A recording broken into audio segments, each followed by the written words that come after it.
Welcome, Leafs Nation. I'm Mike Wilson, the Ultimate Leafs fan, with another tale from the past. This one concerns Alfie Moore, the goalie from the 1938 Stanley Cup Final for the Chicago Blackhawks, whether he was or wasn't drunk playing in the first game, or whether he was dragged out of a tavern, actually is more to the point. So let me set the story up for you. Chicago starter Mike Caracas broke his toe, so he couldn't play. Paul Goodman, the backup, was on his way to Toronto, but was being delayed. So, as custom would be, a local goalie could be summoned. The Hawks wanted Ranger starter Dave Kerr to play, but the Leafs didn't want any part of that, particularly Frank Selke. Now, apparently, according to the way the story went, Conn Smythe said it would be okay. But I don't know whether Conn Smythe was called out on that or not, because there was a fight, an actual physical fist fight that took place between Conn Smythe and management of the Hawks. I mean, can you imagine that going on in that time? But anyway, as it turns out, the Leafs said, we'll get you a goalie. So Alfie Moore was summoned by Frank Selke. Now, Alfie was a minor league goalie who ended up playing 22 years, mostly in the minors. He played maybe a half a dozen pro games, but at that time, he'd played one game in the National Hockey League for New York Americans the year before.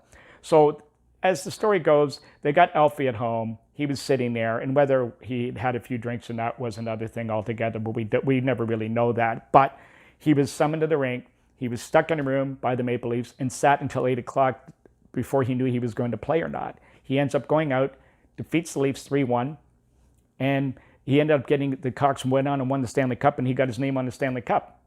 So after the game, he was asked how he felt about playing, and he said, well, they really wanted Kerr. They took me because I was a bum. And that's why they got me, so I felt good. And they said, well, what were you doing the whole time we were sitting there waiting to play for a couple hours? He said, well, I just had a few beers because I didn't think they were ever going to really play me. So there's the one side of the story. Now, from the Chicago standpoint, they said they were having their noon meeting day of the game, and Gosling, the captain, said, we need a goalie. What are we going to do? And he went on to say, listen, I know somebody in town here. I don't know if he can help us now, but he was a pretty good goalie in the minors, Alfie Moore. Let me go to his house and see if I can find him. So he goes to his house, and his wife said he's not home. He's down at the tavern.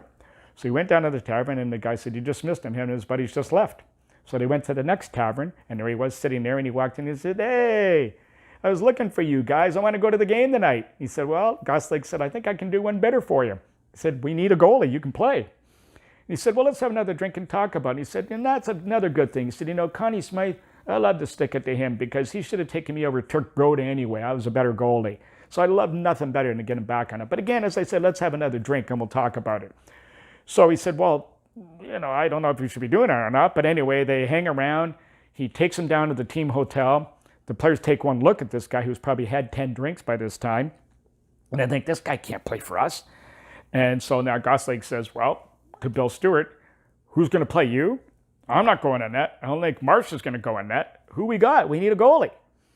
He said, well, get this guy cleaned up. So they're pouring coffee into him, got him in the shower, and then, a number of hours later, he goes out and plays and beats the Leafs 3-1.